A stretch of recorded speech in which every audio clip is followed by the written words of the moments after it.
John McCain, ish kandidati presidencial amerikan dhe senatori i Arizonës, do të vizitojë të njëjtën Kosovën.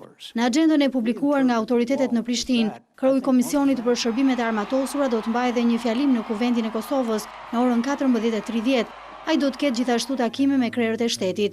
Të martën Vision Plus raportoi se McCain do të jetë në Tiranë të premten në vijim të turit të tij ballkanik. 2 ditë më para ishte në Beograd ku kërkoi që zgjidhja e problemeve ballkanike të bëhet përmes afrimit mes palëve, ndërsa në Malin e Zi, senatori kritikoi përpjekjet e Rusisë për të ndërhyrë në këtë rajon.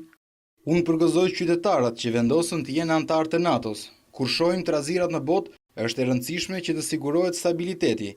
Unë jam i bindur se sjellja e Rusisë në rajon dhe në botë nuk është e pranueshme.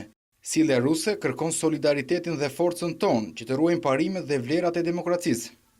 Maqedonia nuk u bë pjesë e turneut të senatorit amerikan. Fakti që një figurë kaq e rëndësishme anashkalon vendin duhet konsideruar sipas analistëve një mesazh i fuqishëm për krizën aktuale dhe në veçanti për presidentin Ivanov.